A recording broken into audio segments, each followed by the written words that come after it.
Hey girls, it is Tuesday yet again.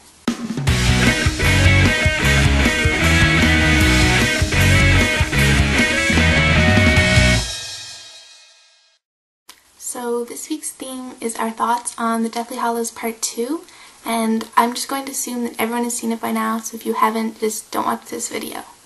I've seen this movie twice now. The first time was the midnight premiere on Thursday night, and I had every intention of bringing my camera along to get footage for you guys of all the excitement, but in the chaos of trying to get out the door and leave on time, I forgot.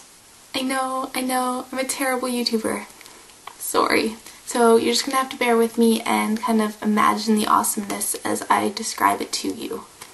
So we actually headed down to the theater around 7 o'clock, and there's a whole bunch of people there already, and everyone was all dressed up, and it was so awesome. There was someone dressed as the Whomping Willow, and someone was dressed as the Golden Snitch, which was really good. And these girls had made shirts with like really funny phrases like "I'd be sleazy for Ron Weasley" and "Make love, not Horcruxes," and everyone was just so excited, and it was an amazing experience.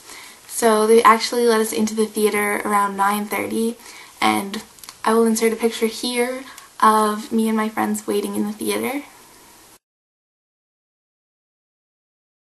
So the movie finally started at 12:01, and it was one of the most emotional experiences I've ever had.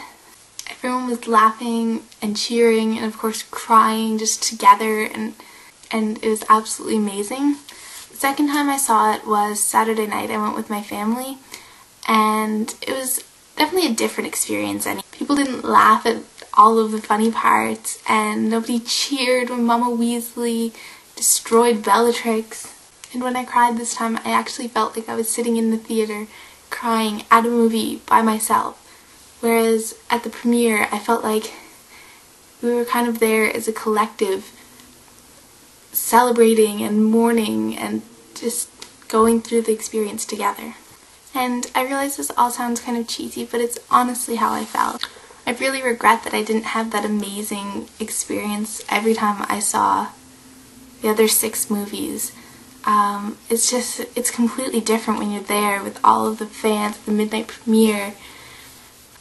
So I saw the movie both times. It was in 3D, which I actually enjoyed. I was kind of worried. It was the first 3D movie I'd seen, and I thought maybe it would kind of wreck it, especially with all of the action scenes and stuff, but I really didn't find that it did. And for the scenes like when Voldemort was defeated, it was absolutely spectacular.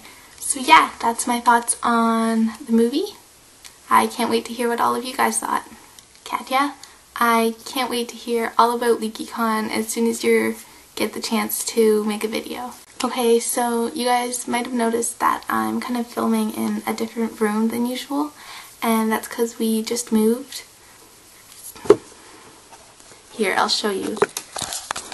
All of my stuff is still in my closet in boxes, and my room is pretty empty.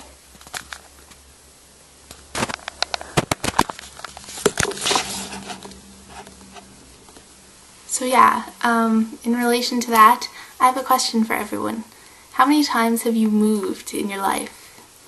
Personally, my parents built and sold a lot of houses, so I've actually moved probably about 20 times in my life, but it's always been in the same town until I moved for university. Mishi, I absolutely loved your theory. Lauren, I finally got your invitation, thank you. My unexpected thing for this week is that I have very recently discovered the series Dark Angel, and I'm kind of hooked on watching it. Has anyone else seen it?